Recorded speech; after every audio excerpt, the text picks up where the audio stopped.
Some cases feel new, some feel like you've already failed them once. In tonight's video, we're presenting an original noir horror story called The Déjà Vu Effect. It follows a burned-out private investigator in a rain-soaked city, buried in unsolved files and ghosts he can't quite name. When a desperate couple walks into his office with a missing daughter case, it should be routine. It isn't. The girl's face, her apartment, even the details of her life feel wrong in a very particular way. Not just familiar, rehearsed. As he digs deeper, dreams bleed into waking life. Symbols start repeating, and the line between memory and reality gets thinner than cigarette smoke. This is a story about déjà vu weaponized, about second chances that might not be second at all, and what happens when you start to suspect that the case you're working has already worked you over more times than you can remember. Turn the lights down. Listen to the rain, and ask yourself one question. If you knew you'd been here before, would you still open the door for them? This is the Déjà Vu Effect.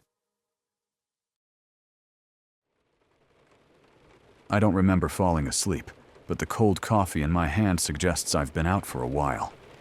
I stare at my desk, barely blinking. There's something grotesquely ritualistic about the mess.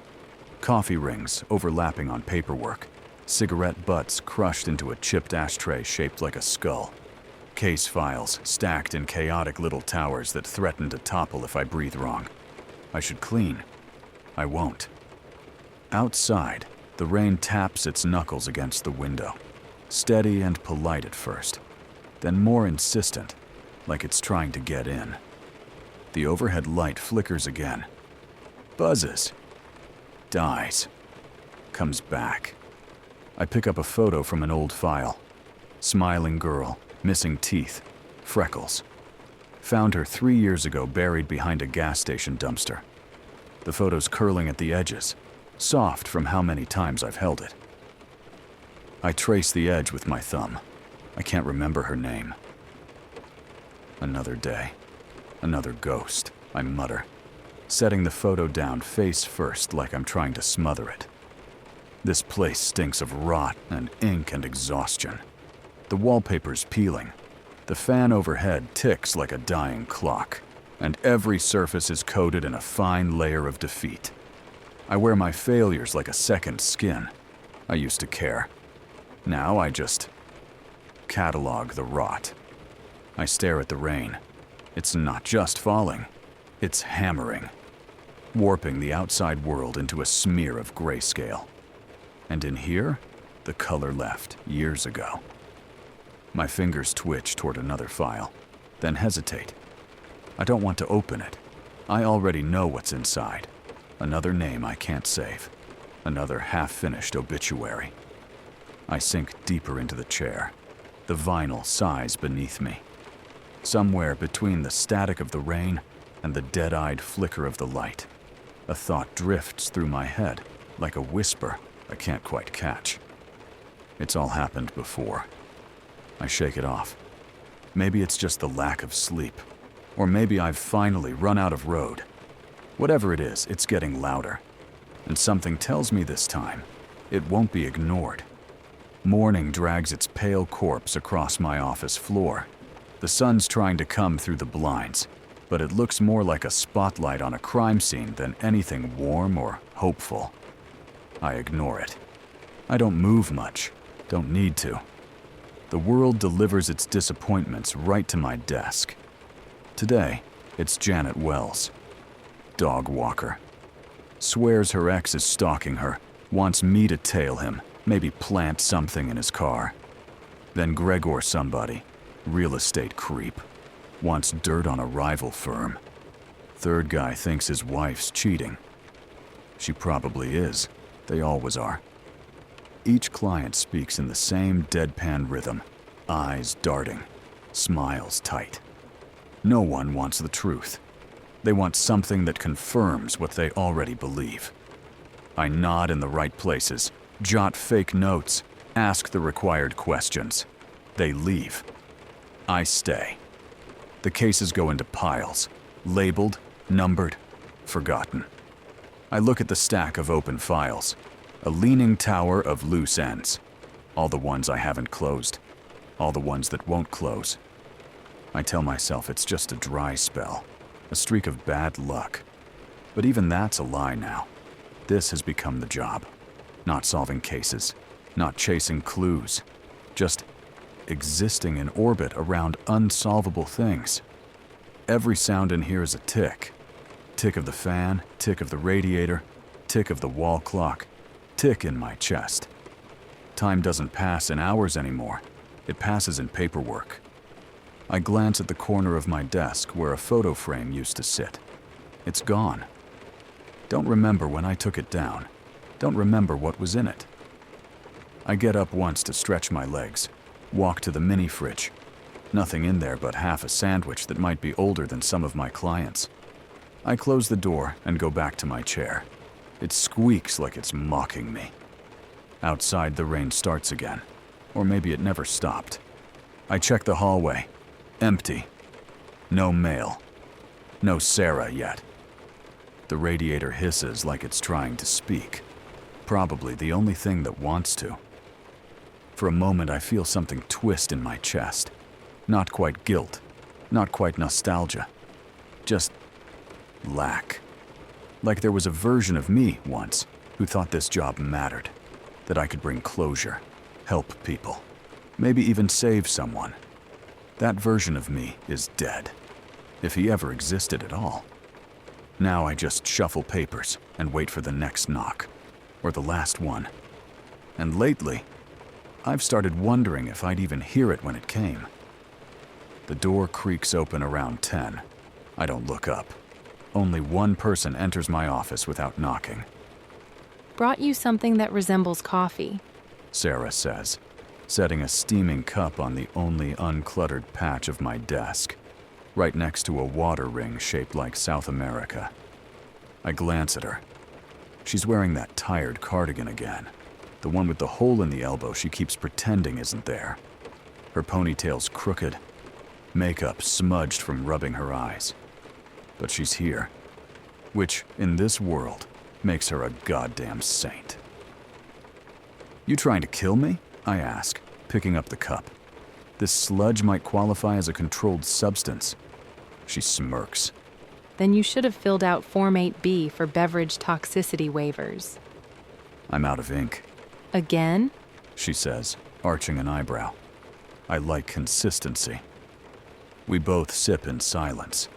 The coffee is bad. The kind of bad that sticks with you through lunch. She leans against the edge of the desk, eyes scanning the room like she's cataloging entropy. You ever think about cleaning?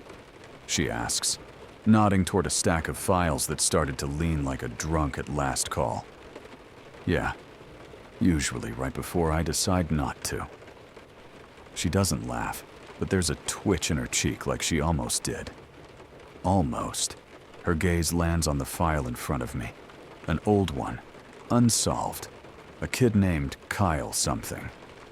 That photo's been out for days. I don't know why I haven't filed it yet. You ever solve one of these out of order? She asks suddenly. Like, come back to a case you gave up on and just see something you missed. Not often, I say. Why? She shrugs, looking at the wall where I've pinned half a dozen crime scene photos. Sometimes we're so busy chasing the next thing, we miss what's right in front of us. I blink. That's supposed to be deep? Deep as a puddle, She says, smiling. but true. I grunt. Not quite a laugh. More like a cough with feelings. She finishes her coffee and heads for the door, pulling on her coat. Got errands. She says. Don't rearrange anything while I'm gone. I've memorized the chaos. I'll do my best to preserve the ecosystem. Good. She pauses at the door. Oh, and maybe look at that file again. Which one? She smiles again, this time smaller, almost sad. You'll know. She's gone before I can ask what the hell that meant. I stare at the cup she left. steam curling up like a question mark I don't want to answer. Sometimes we're so busy chasing the next thing. I shake my head. Nah, she's just tired. We both are. Still, I flip open the top file on my desk, and the girl in the photo is staring straight at me. The knock is soft. Too soft for a client. Not the usual urgent pounding of angry husbands, or frantic sisters, or wannabe vigilantes who saw something in a dream and need me to decode their brain fog. This one is hesitant, fragile. "Yeah," I call out, voice like gravel under a tire. The door creaks open, and they shuffle in.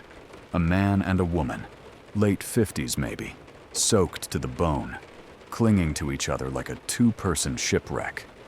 The woman's carrying a photo, face down against her chest like it's radioactive. The man tries to speak first, but his mouth opens and closes with no sound. He hands me a card instead. David Hale. Mr. Callahan, He manages. we were referred. His wife speaks for him. Our daughter, She says. Emily. She's missing. I've heard it before, 100 times, maybe 200.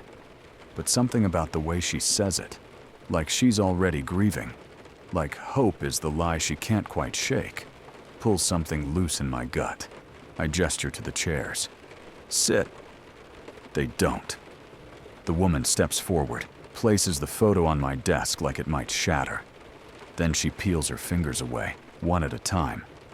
The girl in the picture has sharp features, dark eyes, a crooked little smile like she knows something she's not telling you. She's standing in front of a bookstore, holding a cup of coffee, wind blowing her hair sideways. The photo is recent, printed on glossy paper, edges still crisp. I feel the floor shift under me. Not physically, not really, but the sensation's unmistakable. I've seen this picture before. Not like this, not printed, not in a case file, but somewhere deeper, in a way that makes my skin crawl. How long's she been gone? I ask, keeping my voice level. 4 days. The man says. No activity on her cards. Her phone's dead. The police? They filed a report, The woman says. but she's an adult. They think she ran off. And you don't? No, She says, her voice sharp now. Emily wouldn't just leave. Something's wrong. She slides something else across the desk. A small silver pendant on a chain. Worn. Simple. She never took it off. I nod slowly, my fingers hovering over the photo like they might trigger something if I touch it too long. I'm sorry, I say. Do you mind if I ask what led you to me? They exchange a glance. You solved the Parker case The man says. last year. Everyone said it was unsolvable. I did solve it. Sort of. It cost me a week of sleep and gave me 2 permanent migraines. But it's not one I talk about. Too many pieces still don't fit. The woman leans forward, her hands trembling. Please, Mr. Callahan, you're our last hope. The words hit like a slap. Not because of what she says, but because of how familiar it sounds. Not déjà vu, exactly. More like remembering the echo of a dream I never had. I take the photo and study Emily's face. There's something in her eyes. Something that looks straight through the lens. And into me. Something that knows. I'll take the case, I say, before I even realize I'm speaking. Relief washes over their faces. But not for me. For them, this is the beginning of something. For me, it already feels like the middle of something I never wanted to start again. Emily's apartment smells like lavender and stale air. Not the synthetic lavender from air fresheners. Real stuff. Subtle. Organic. It clings to everything. Like memory. The landlord let me in. Said she always paid early. Didn't say much else. Just gave me the key and told me to lock up when I was done. like I was borrowing a dead girl's life. I stand in the doorway for too long, listening to the silence. It's not normal silence. It presses, like the walls are holding their breath. The place is neat. Too neat. Her bed's made, dishes clean, books stacked alphabetically. Even her mail is sorted in little piles on a desk by the window. But that's not what gets me. It's the layout. I move slowly, through the tiny kitchen, down the hallway, past the bathroom with its chipped mirror and pink toothbrush, into the bedroom, closet on the left, window overlooking the fire escape, half-burned candle on the nightstand. I've been here before, not just in some vague, "this reminds me of something" way. No, I know this place. I know that if I check under the bed, I'll find a box with old journals. I know the third floorboard from the door creaks when you step on it. I know the bulb in the closet flickers when you turn it on. I test it. It flickers. A slow chill creeps down my back. My breath feels too loud. I tell myself it's a trick of the brain, a pattern recognition glitch, familiarity mixed with fatigue. But that's not it. This isn't just déjà vu. It's repetition. Like I'm not just seeing the past, I'm reliving it. I open her dresser drawers one at a time. Nothing strange. Neatly folded clothes. A scarf that still smells like her shampoo. Then I find it. A small, hardback journal tucked behind a stack of winter gloves. The cover's black, worn smooth. Pages dog-eared and scribbled in dense, slanted handwriting. I flip through it. Most of it's normal. To-do lists, bits of poetry, the kind of introspective ramblings you'd expect from a bookstore barista with an arts degree. Then I hit a page titled, "The Watcher." I feel it again. The sense that I'm not alone, even in my apartment, even when the door's locked. Like something's just out of view, waiting for me to look the wrong way.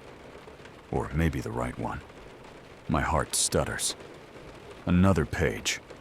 I dreamed of the man again. The one who stares. But this time, I was him. I sit down hard on the edge of her bed. The springs groan beneath me. The weight in my chest isn't fear. Not exactly. It's recognition. I've had those dreams. Or dreams like them. Symbols I can't describe. Places I shouldn't know. A building I've never been inside but could navigate blindfolded. A girl I've never met, but somehow miss. Emily. I flip ahead. There, near the back of the journal. A rough sketch. A symbol drawn in shaking pen strokes. A loop intersected with a triangle and a jagged line through the center. The same symbol I've seen in my dreams. Carved into the walls of that building. Scrawled on the ground in chalk. Etched into my brain like a brand. My head starts to throb. I close the journal and press it against my chest, like it might anchor me to something real. I should leave. Call it in. Loop the family in. But my legs won't move. Something's wrong. Not just with Emily. With me. Like I've already failed her. Like I've failed her again. And this time, I'm just late to the funeral. I don't go home. I leave Emily's apartment just before midnight and drive to the office. Windows down, rain soaking the seat beside me. The cold helps. Reminds me I'm not dreaming. At least, I don't think I am. I dry my hands on an old receipt and unlock the door to my office with shaking fingers. The place looks different. Or maybe I do. The air feels heavier now, like the room's been holding something in its lungs, waiting for me to return. I dump Emily's journal on the desk, right on top of the Kyle Barker file. Another kid I didn't save. Another name etched into my career like a gravestone. The symbol stares up at me from the journal's pages, a shape I shouldn't recognize but do. I don't bother turning on the lights. I know where everything is. Every folder, every pinboard, every article on the wall. I take them down, one by one, Spread them across the floor. Start from scratch. Emily Hale, 26, missing 4 days. No phone activity, no social media updates. Co-workers said she'd been distracted lately, scribbling weird doodles. Neighbors heard raised voices, parents clueless. And then there's me. The dreams, the symbol, the apartment that felt more like mine than hers. I find a notebook buried in my drawer, the one I use to write down dreams when they start getting weird. I open it to a page I don't remember writing. There it is again. The same goddamn symbol, drawn weeks ago. My hand starts to shake. This isn't just coincidence. It's not burnout, not paranoia. Something's connected. Her disappearance, my dreams, the symbol, the nausea in my gut when I walked into her bedroom like it already knew my name. I flip through more pages, notes, fragments of nightmares, phrases that make no sense. The loop tightens. She dies every time. Not this time. Follow the echo, not the sound. What echo? What loop? What the hell is happening to me? I pulled a map from the drawer, a city grid with pins marking every case I've worked in the last 3 years. I add a pin for Emily's apartment. Then I add another, where I saw the building from my dream. The one with the rotting brick facade and the boarded-up windows. I passed it once on the way to a tail job near the river. Never thought twice about it. Now I can't stop thinking about it. I draw a line between the 2 pins. The path runs straight through the heart of a neighborhood that doesn't exist anymore. Old industrial district, burned-out warehouses, ghost blocks. Something pulls at me from that direction. Not logic, not evidence, something deeper. I lean back in my chair and stare at the ceiling fan. Okay, I whisper. I don't know if I'm chasing a girl, a dream, or the last thread of my sanity, but I'm chasing something, and I won't stop now. Sarah's in the office when I get back the next morning. I don't know if I told her to come in, or if she just knew I'd need her. Either way, she's here, sitting cross-legged on the old couch, flipping through one of my dream journals, with her eyebrows knotted like she's grading the ravings of a sleep-deprived madman. Probably because she is. You write like a serial killer. She mutters, not looking up. Just trying to set the mood, I say, setting down my coffee. Any thoughts? Yeah. You need therapy, maybe an exorcism. She looks up. Her tone is joking, but her eyes aren't. You don't sleep anymore, She says. You talk to yourself. You're scribbling symbols on everything like you're auditioning for a Lovecraft play. And now you're back on a missing person case with 0 leads and déjà vu coming out your ears. I say nothing. She closes the notebook and tosses it onto the desk. Talk to me, Mark. So I do. Not everything. Not yet. But enough. I tell her about Emily's apartment, the lavender, the floorboard, the journal, the symbol that matches the one I drew weeks ago, the dreams that feel like reruns of a show I never watched. I expect her to laugh, or leave, or call someone with a padded van. Instead, she walks to the window, pulls open the blinds halfway, and stares out at the rain. You ever have a dream? She says slowly. Where you know how it ends, but you can't change it? Like, no matter what you do, it always ends the same way? Yeah, I say. That's called Tuesday. She half smiles, then turns. Maybe you're not dreaming. That hangs in the air like smoke. I blink. What, you think I'm psychic now? I don't know what I think. She admits. But if what you're describing is real, if you've dreamed this before, seen this girl before, been in this place before, maybe it's not a warning. What is it then? A message. She says. I stare at her. From who? She shrugs. You, her, the universe. Who the hell knows? But if you're stuck in something, Maybe it's not about breaking out. Maybe it's about listening. I say nothing. My coffee's gone cold in my hands. She walks past me and gently taps the corkboard I've started rebuilding. Emily's photo dead center. Red string snaking out from it like veins. You trust your gut more than most people trust facts. She says. So if your gut says something's wrong, It's usually already too late, I finish. She doesn't argue. Instead, she grabs her coat and heads for the door. At the threshold, she stops, don't disappear on me, Mark. trying not to. I mean it. I nod once. She leaves. The door clicks shut. And for the first time since this started, I feel like I might not be the only person falling through cracks in the timeline. I start with the co-workers. Emily worked at a boutique publishing house downtown. White brick building, trendy art on the walls, coffee station that cost more than my car. A receptionist with a voice like a voicemail greeting hands me a visitor badge and a pamphlet about creative synergy. I flash my license and ask for interviews. Nobody argues. The first guy, Elliot, wears suspenders and says ideation without irony. Says Emily was sweet but spaced out, and probably just needed a break. He looks at me like he's solving me, like I'm the missing piece here. The second, Andrea, swears Emily was in a great mood. Talks about a guy she was maybe seeing, or maybe avoiding. She's not sure. The third, Jessica, won't sit still. Taps her nails against a coffee cup until I want to throw it across the room. She was scared. Jessica says suddenly. She'd look over her shoulder like something was following her, like she was counting down to something. Like what? I don't know. She never said, but she stopped answering calls, just shut off. Jessica lowers her voice. She was drawing these symbols She says. in the margins of meeting notes, not normal doodles.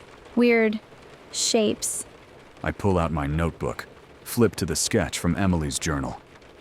Jessica blanches. That's one of them. She whispers. That one. My stomach flips. I walk back to my car with my hands clenched so tight, they go numb. I check my recorder. Jessica's voice plays back crystal clear. And yet, I swear I've already heard this. That exact tone, that exact phrasing. She was scared. She stopped answering. It plays like an echo of a past conversation I never had. I sit in the car for 15 minutes, trying to slow my pulse. Something's wrong with the order of things. I go to her neighborhood next, knock on doors. Most people don't answer. The ones who do remember her in vague, incomplete ways. The barista says she always ordered iced chai and tipped in exact change.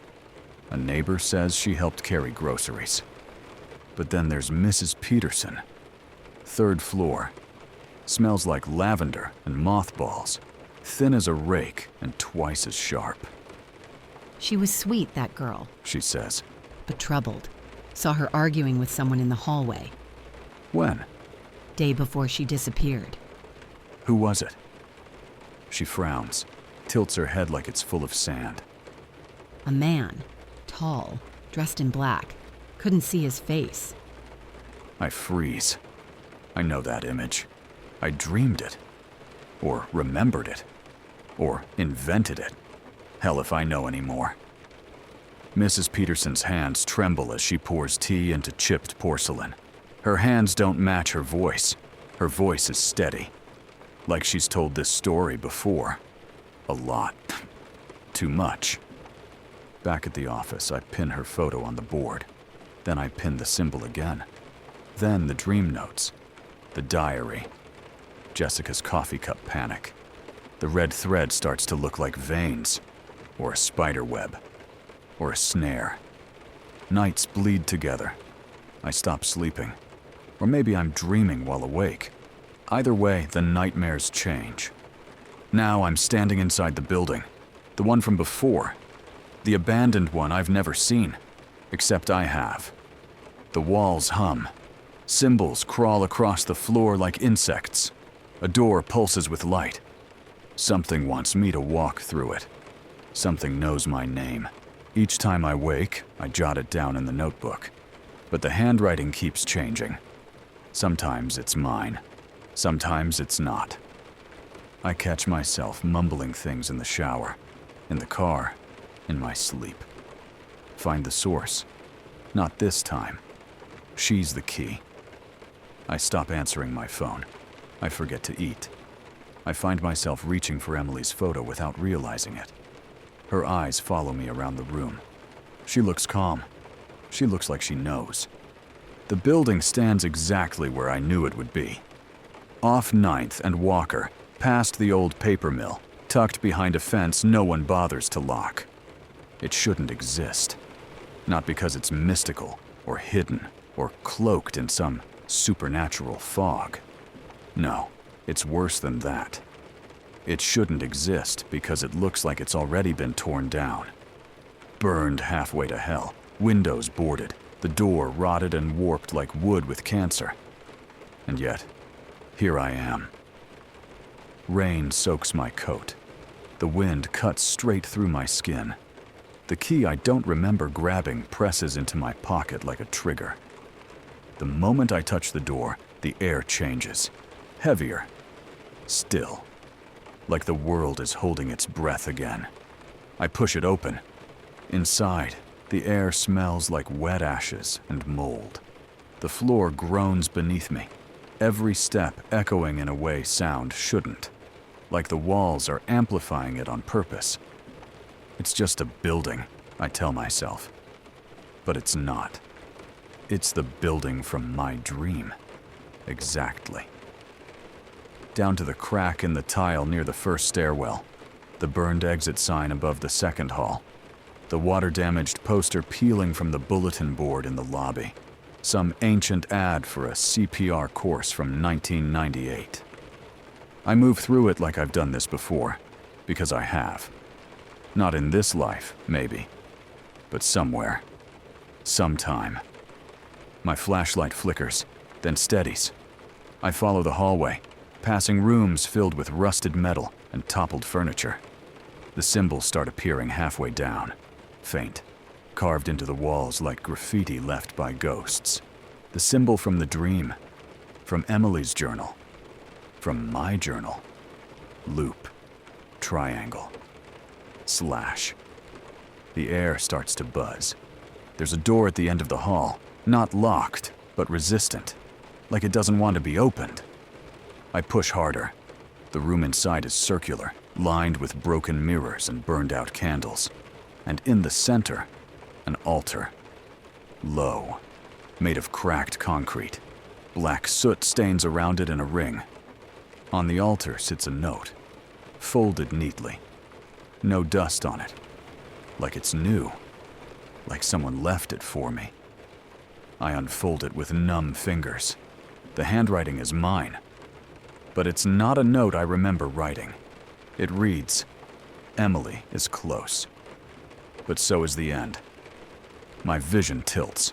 The world warps, just for a second, like a video buffering, or a memory skipping ahead too fast. My flashlight flickers. And then I hear it, breathing. Not mine. I spin, light slicing through the dark. In the corner of the room, crumpled, unmoving, is her. Emily. Her skin is pale, hair matted, clothes wrinkled like she's been sleeping for days. But her chest rises, falls, alive. I cross the room in a few staggering steps, kneel beside her, check for a pulse. There. Faint. But there. "Emily," I whisper, shaking her shoulder. "Emily, wake up!" Her eyes open. They find mine immediately. And she smiles, like she recognizes me, like she's been waiting. "You found me?" She says, voice dry as paper. And then, more softly, "It always ends here." Emily's eyes don't look scared. They look tired, like someone who's waited at the end of a long hallway for too many lifetimes. She tries to sit up. I help her, but she winces. Her skin is cold and clammy. Her movements sluggish, like she's waking from anesthesia, or worse. You were gone, I say. My voice sounds far away. 4 days, maybe more, No, she says. longer. How long? She just looks at me, like she knows I already know. And that's when it hits me. That eerie, acidic twist in my stomach. I do know. Not how, not when. But somewhere in me, the knowledge is already curdled. I've been here before, I say. Emily nods. You always find me. I what? She looks around the room like she's seeing a different version of it. One layered behind the one I see. One made of memory and blood. And every time, She whispers. we don't make it out. I back away from her, breath catching in my throat. No, I say. No, this is the first time, the only time. You've been missing 4 days. That's it. You were just here. Her laugh is quiet, broken glass in a velvet bag. I used to say that too. She says. The note crinkles in my hand. I check it again. Same words, same ink, same handwriting. My handwriting. Emily speaks like she's reciting scripture. You always find the building. You always find the note. You always find me. Sometimes I'm dead. Sometimes dying. Sometimes I wake up just long enough to see your face. But we never get out. Why? I demand. Why not? She doesn't answer right away. Her eyes flick to the symbols on the walls, glowing now, pulsing in time with something neither of us can hear. It's not just time. She says, finally. It's something under time. Something hungry. The walls creak as if in response. I press my hands against my temples, trying to force the noise out of my skull. What the hell is happening to me? Emily touches my hand. Not just you. A long pause. Then she says the words I hadn't dared to think aloud. It's a loop, Mark. The world narrows to a pinpoint. No, Yes? I'd remember, Would you? she asks. And suddenly, I don't know. I can't remember what I did 2 weeks ago. I can't remember the last person I kissed. Can't remember who referred the Hale family to me. Can't remember what came before this version of myself. This cracked shell private eye with 1 foot in a dream.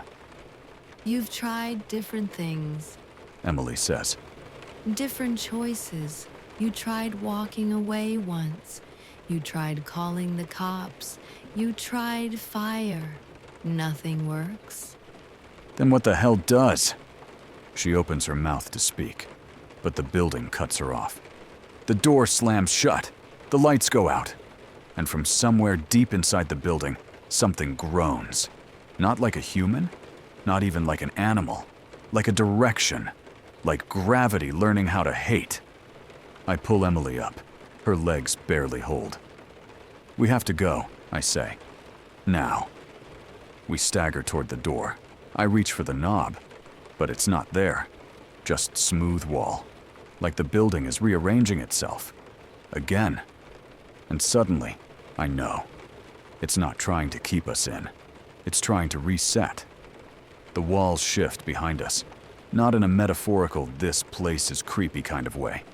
They move, slide, click, rearrange.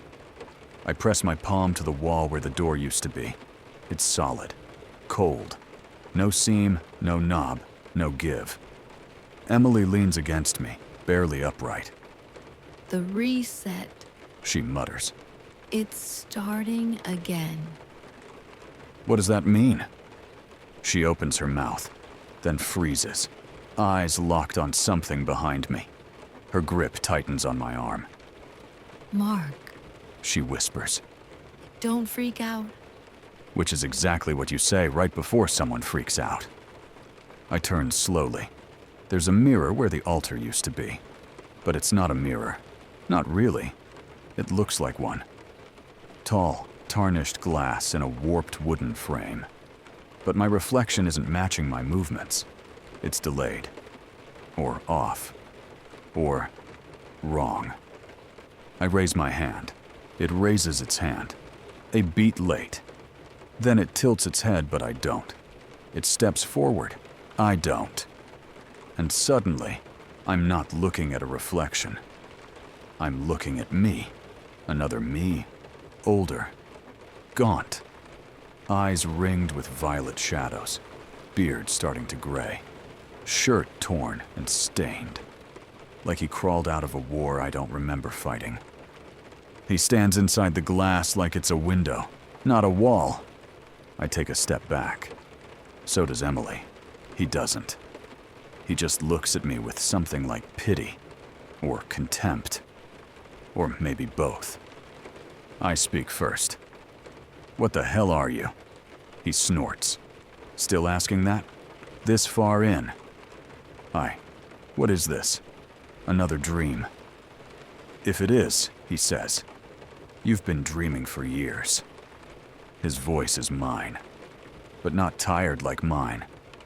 Hollow, like all the sharp edges have worn smooth from repetition.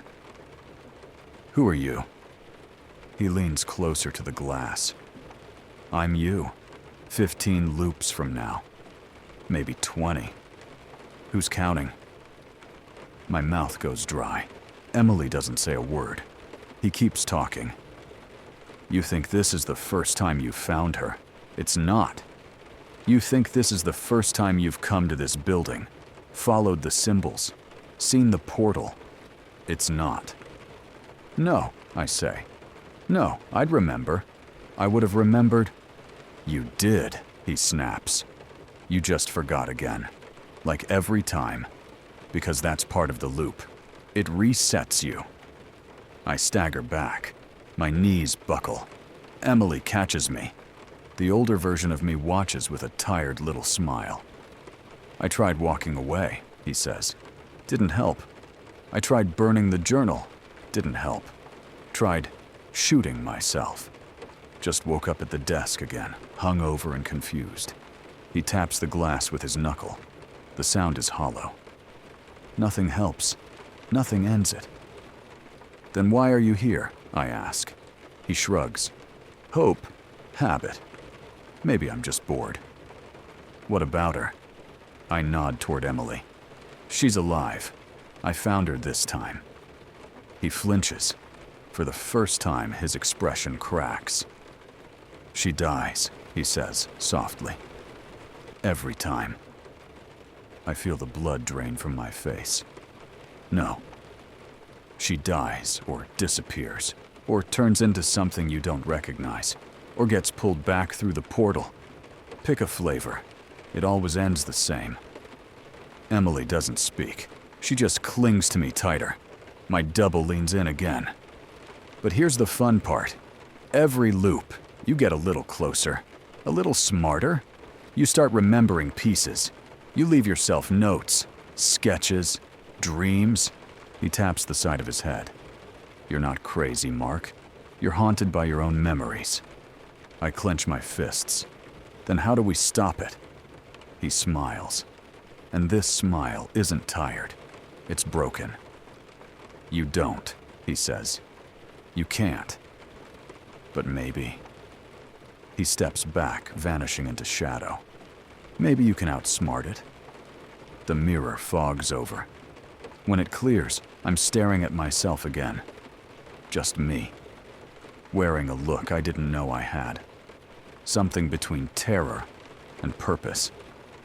I turn to Emily. "We're getting out," I say. "This time." She doesn't argue, which scares me more than if she had. We don't talk as we retrace our steps through the building. There's no point. Words feel too small for what we're standing in, for what we've been in. The walls don't move this time.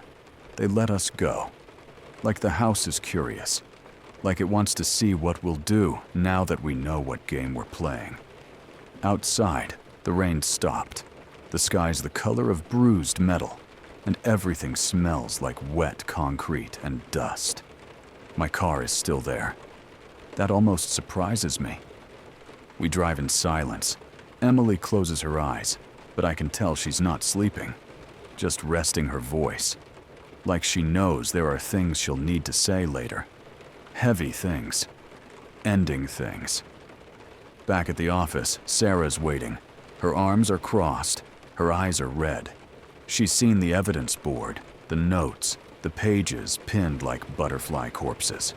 She's read enough to know what I was hiding from her, and maybe what I was hiding from myself. She looks at Emily like she's seeing a ghost. Emily gives her a nod, a sad smile. You've been here before too, haven't you? Sarah doesn't answer. I take them both inside and start tearing the place apart. We need maps, books, records, anything.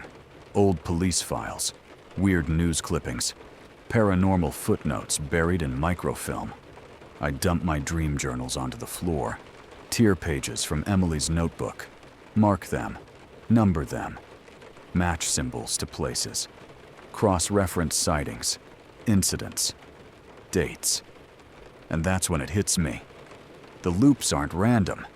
They're clustered, tied to events, spikes in time.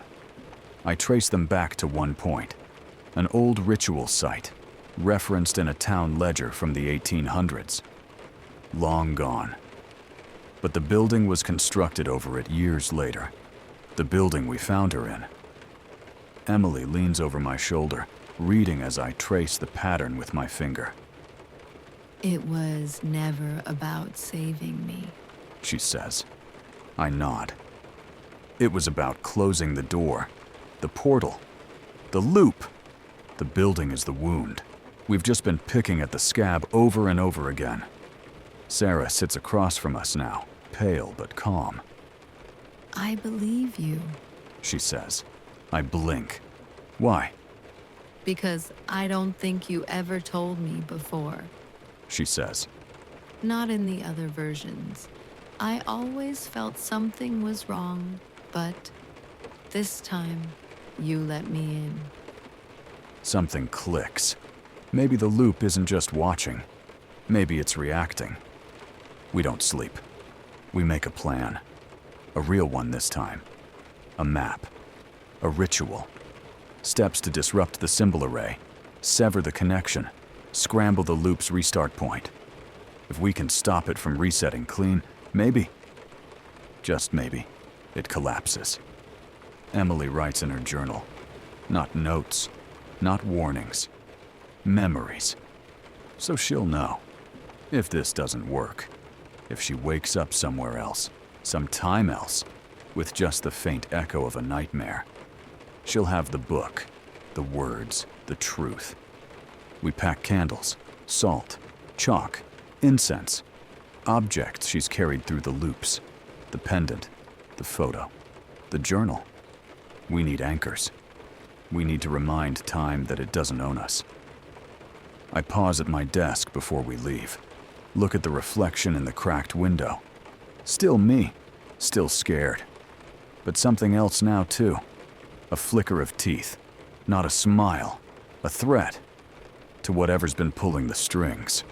We return to the building just before midnight. Same entrance, same rotting door. This time, the building doesn't resist. It invites. Inside, the air is electric, like we've stepped into a room that's remembering every scream, every footstep, every death. The symbols on the walls are brighter now, pulsing like veins lit from within. They throb in rhythm with my heartbeat. Or maybe that's just a trick. Emily leads the way. She stopped shaking. Her face is calm, determined. She knows her role in this. We mark the floors with chalk, salt the thresholds, place objects at the cardinal points. Her pendant, my lighter, the journal, the photo. Sarah handles the incantation. I don't know where she found it. Maybe I gave it to her in another loop. Maybe she's been remembering more than she lets on. Maybe she's always known. The portal room is alive.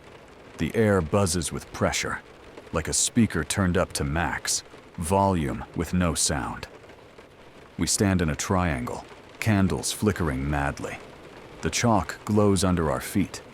The portal is just a shimmer now, a distortion in the center of the room, like heat above asphalt, but vertical and wrong. Ready? I ask. They nod. Sarah starts chanting. The symbols respond. They move. They writhe. The room shakes. Plaster rains down from the ceiling. The mirrors along the wall fracture without shattering, like they're trying to hold in a scream. I step forward, begin smudging the symbols with the heel of my boot. Deliberate, methodical. Break the lines. Break the loop. The portal pulses harder. Flares of light spin out, slicing the air like razors. One grazes my cheek. I don't stop. Emily holds the journal open in front of her, reading her own words aloud like a prayer. Her voice quakes, but she doesn't falter. This is the time we break it. This is the version that ends. This is the loop that cannot hold. A howl rips through the building. Not sound. Emotion. Panic. Rage. Recognition. The loop knows what we're doing. It's fighting back. The walls bend inward. The door slams shut behind us. The air gets thick, like trying to breathe underwater. The candles flare, flicker, die. But we keep going. I'm carving a new symbol into the floor now. The inverse of the loop. A severance mark. A rejection. The ground cracks beneath it. The portal surges, bright, violent, furious. It twists like a serpent, lunging at us with tendrils of light. I shove Emily back just as one arcs past her, scorching the wall. Sarah screams. I turn. She's gone. Vanished. The only thing left is her voice, still echoing through the room like it hasn't realized she's missing. Emily grabs my hand. We have to finish it. She's right. We kneel, join hands, speak the last line together. We choose now. The portal stutters, flickers, then folds in on itself with a sound like every sob I've ever buried. Darkness crashes in. I brace for pain. Silence. Then light. Not glowing. Not pulsing. Sunlight. I open my eyes. I'm in my office. Everything's clean. Organized. No photos on the wall. No string. No coffee stains. The air smells like nothing. Emily sits across from me, blinking like she's just woken from a long, strange dream. Outside, the city hums. Alive. Ordinary. Real. We look at each other. Neither of us speaks. Because we don't know. Did we do it? Did we break it? Or is this just another version? Another loop? Another mask? The door opens. And for one terrible second I expect Sarah. But it's no one. Just air. Just light. Emily stands slowly, walks to the window. Her voice is a whisper. Feels different. I nod. Feels fake. The city outside is normal. Too normal. Buses hiss past the office window. A kid walks by licking a melting cone of neon pink ice cream. Somewhere nearby, a car alarm bleats once and then shuts up like it remembered it had nothing to say. Emily sits by the window, arms wrapped around her knees, watching the street like she's waiting for it to glitch. Neither of us has said much since waking up here, if that's what this is. Waking. I keep expecting to find a message from myself scrawled under the desk, or a half-burned candle in the drawer, or a file stamped with her name. But the board's empty. The files are alphabetical. There's not a symbol in sight. I open the mini fridge out of habit. It hums like a content animal. Inside, 2 bottles of water, 1 bagel wrapped in foil, and a lemon. I don't remember buying any of them. I sit back down. The silence stretches. Sarah's gone, I say. Emily doesn't look at me. Maybe she got out. She says. Or maybe she was never here. She flinches. And that's when I feel it. That off note. Like a song that almost hits the right key but swerves at the last second. Like Déjà Vu, but deeper. Older. This isn't new, I whisper. It's just cleaner. Emily turns slowly. You think we're still in it? I nod. I think it's just another version. She closes her eyes, nods once, accepts it. There's no scream, no breakdown. We're past that. We've lived through that. Now we just wait for the cracks to show again, because they always do. The knock on the door is soft, polite. I don't move. Emily stiffens, doesn't breathe. I already know who it is. The door opens a crack. A girl steps in, soaked from the rain that wasn't falling a moment ago. She looks nervous. Her coat is torn at the sleeve. She's holding something against her chest. A photo, maybe, or a journal. Mr. Callahan, She says. I need your help. I already know her name before she says it. My name is Emily Hale. Behind me, something starts ticking. A clock that wasn't there a second ago. The air smells faintly of lavender. I don't answer her.